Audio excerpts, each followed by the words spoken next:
Near the end of the 16th century, a man named John White crossed the Atlantic, and what he found changed history forever. His destination, the island of Roanoke on the southeastern coast of what the English called Virginia. He had established a colony here 3 years before. Now, he was returning as its governor, eager to see the people he'd left behind. After a long and difficult voyage, White finally reached Roanoke, but the colony was silent. More than 100 men, women, and children had been living here. They were gone.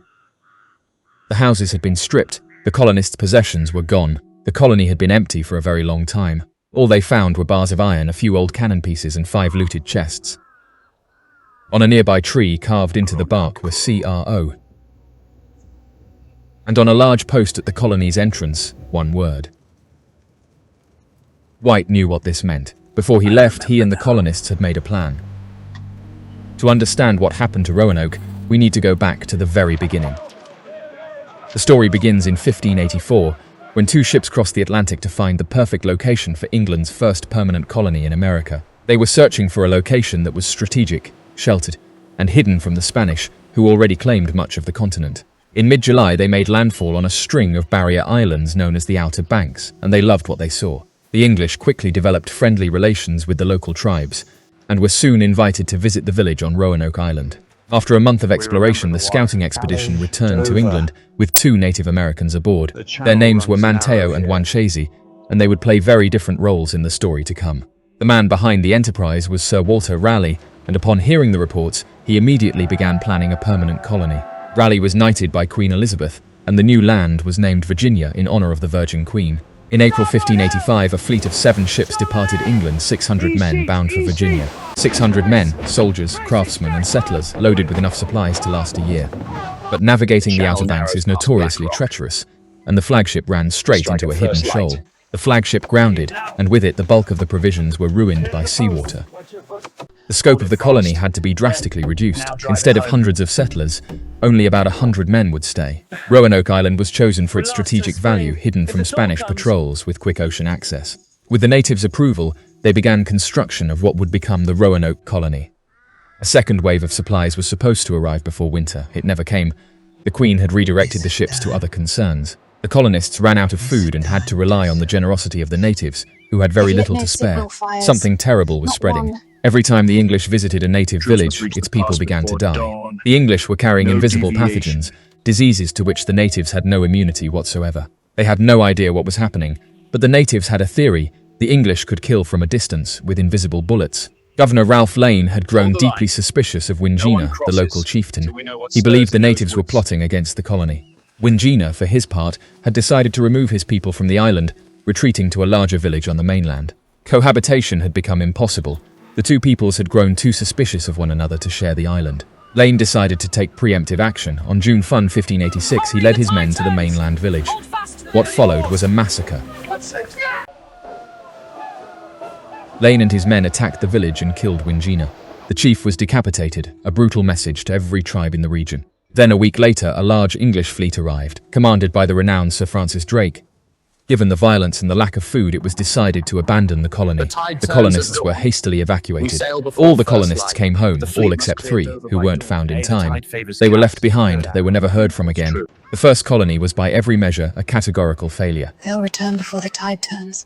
But at least one man was eager to return. His name was John White, a painter and artist by trade. White eventually persuaded Sir Walter Raleigh to attempt a second venture. Unlike the first colony, a military outpost, the second would include families, women and children, a true settlement. Among those joining was White's own daughter, Eleanor Dare, who was pregnant with her first child. In late spring of 1587, 3 ships departed England, with White as governor, bound for Chesapeake Bay. But the fleet's Portuguese navigator, Simão Fernandes, had other plans. He ignored the orders to head for Chesapeake Bay, and instead of Chesapeake Bay, he simply dumped the colonists back on Roanoke Island. No one challenged Fernandes, and so once again Roanoke became the reluctant home of an English colony. When they reached the abandoned colony, there was no sign of the 15 crewmen, only a pile of bones. Roanoke had become a dangerous place, and the colonists were about to find out just how dangerous. A colonist named George Howe had wandered alone into the marshes to catch crabs. He was not alone. George Howe was attacked by a group of natives, shot with 16 arrows and killed, a brutal message. White reached out to the Croatoan people, and Manteo confirmed what he suspected. A coalition of tribes had attacked the 15 crewmen. The leader of that coalition was One Chase. One Chase had been brought to England in 1584, and he returned to Roanoke with nothing but resentment for these foreign invaders. Manteo was different. He had become fascinated by the English, a trusted guide and mediator between two worlds. The colony repaired its relationship with the Croatoans, and Manteo was baptized, the first indigenous person baptized in the Americas. After about a month, Fernandez weighed anchor and sailed away, leaving the colonists entirely alone. The colonists were deeply concerned. They needed more food, more people, more supplies, or the colony could not survive. They implored their governor to return to England to bring back the supplies they desperately needed. White was torn. If he returned alone, he'd be accused of desertion and he would have to leave behind his daughter. And then, before he could decide, Eleanor gave birth a daughter named Virginia, the first English child born in America. Virginia Dare, the first English person born on American soil. The seal is set. In late August of 1587, White was persuaded to go. He could not have known he would never see any of them again. Eleanor watched her father sail away. She was holding her newborn daughter in her arms. White returned to England and found it at war. No ships were allowed to leave. The Spanish Armada was coming. White's best efforts notwithstanding, he remained trapped in England for 3 long years. 1587 became 1588. Then 3 winters passed. It was not until the spring of 1590, with the help of Sir Walter Raleigh, that White finally found passage on a convoy bound for America. In the summer of 1590, John White crossed the Atlantic one final time. 3 years of waiting were about to end. As White approached the Outer Banks in mid-August, plumes of smoke appeared to rise from Roanoke Island. 2 boats were dispatched. The crew fired cannon shots to announce their arrival. There was no response. They could see a great fire as they approached. But White never clarified whether it was natural or set by people. Once ashore, they found fresh footprints. Someone had been here and recently. Heading north, they found the first clue. 3 letters carved into a tree, CRO. And at the colony entrance, the full word. And crucially, there was no cross carved above it. No cross meant no distress. The colonists had left willingly. White had no doubts. The colonists had gone to Croatoan. He would follow. White raced back to the ship and convinced the captain to set sail for Croatoan immediately. Then fate intervened. The anchor cable snapped. Without a spare anchor, the captain felt it was too dangerous to continue. He refused. White never made it to Croatoan. The ship turned back for England, and John White never crossed the Atlantic again. It was the last time he ever saw Roanoke. The colony and his daughter were lost to him forever. And case closed? Well, not quite. Because hidden in White's own notes is one sentence, a single detail that changes everything. Before he left in 1587, White wrote that the colonists were planning to move 50 miles into the mainland. But Croatoan is an island, distinctly not the mainland, so where were they really going? 20 years later, the Anglo-Spanish War had ended, a new colony was established, Jamestown, 1607. The colony's future governor was John Smith, a man not exactly known for understatement. The new colony was established within a vast confederacy of Native American tribes ruled by a powerful chief the English called Powhatan. Powhatan told Smith something remarkable. There were people wearing European clothing living to the south. Smith drew a rough map of Virginia and marked a location where he believed Europeans might be living. Unfortunately, this claim was never properly investigated. We may never know if it was anything more than a rumor. Another report claimed something darker, that Powhatan had confessed to massacring most of the Roanoke colonists. The problem?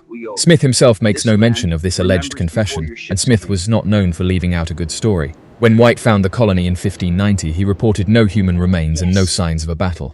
A massacre should have left evidence. Other reports describe Native American children with pale skin and blonde hair, possible descendants of the lost colonists. What those observers didn't know, albinism is actually far more prevalent among Native Americans than Europeans. This evidence is far less convincing than it appears. Then, more than a century later, a more solid lead emerged. In 1701, English explorer John Lawson arrived at Hatteras Island. The Hatteras tribe occupied the same land as the ancient Croatoans, and they had a remarkable story to tell. Several Hatteras members had distinctly grey eyes, a trait Lawson had never seen among any other indigenous people. The Hatteras told Lawson that some of their ancestors had been white and could read, a very unusual claim for the time and place. They also spoke of a local legend, a ghost ship that appeared off the coast, which they called Sir Walter Raleigh's ship.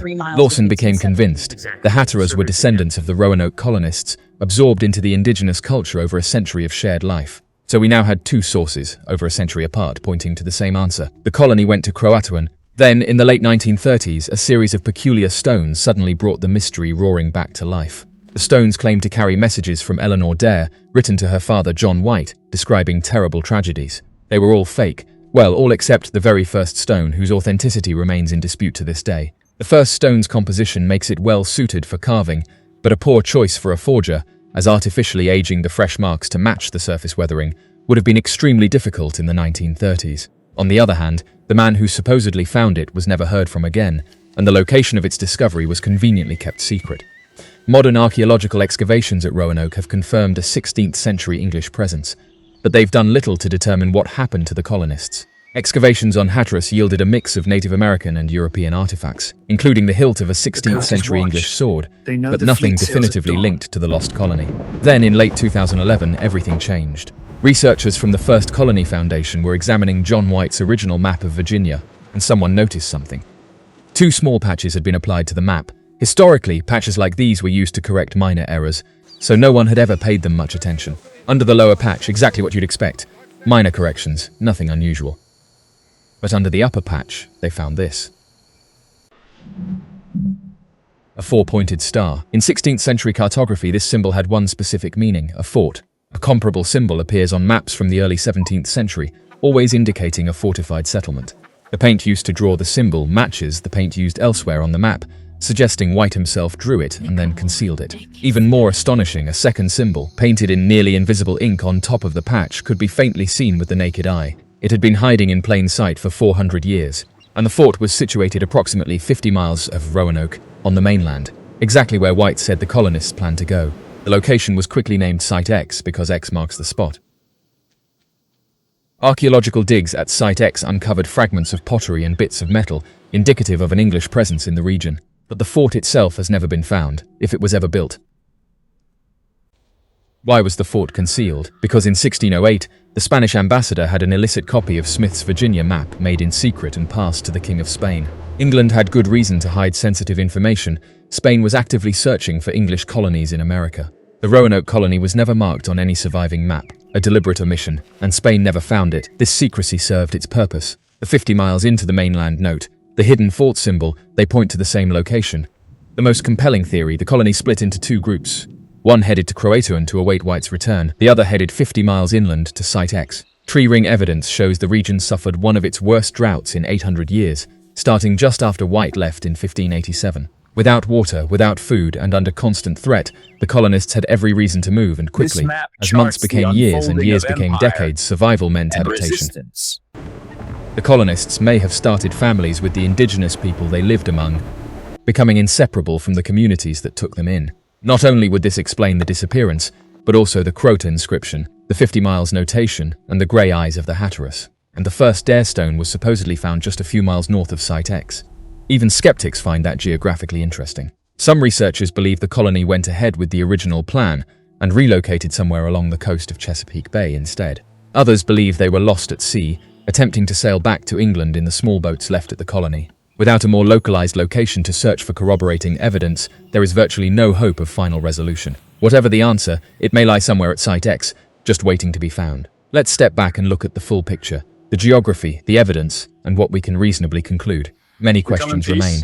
What happened to the 3 colonists left behind in 1586? Why did Fernandez disobey his orders? Why was the CRO carving left incomplete? Was someone interrupted? Were they in a hurry to leave? And why did Fernandez really dump the colonists on Roanoke? Was it convenience? Sabotage? We simply don't know. One should also keep in mind, much of the evidence relies on the account of one man, and ironically, there are no surviving portraits of John White whatsoever. Parts of White's account could easily represent misinterpretation, exaggeration, or selective memory. He is both our primary witness and our primary uncertainty. The strongest single piece of physical evidence remains the hidden fort symbol, drawn by White himself, concealed beneath a patch pointing 50 miles inland, and the grey eyes of the Hatteras, confirmed by an independent observer a full century after the colony vanished. After going through all the available evidence, the most plausible conclusion is this: the colony did not vanish, it adapted. Whatever the full truth, and research is still ongoing, the answer to the Lost Colony of Roanoke may still be buried somewhere, waiting at Site X. The Lost Colony of Roanoke remains one of the oldest unsolved mysteries in American history.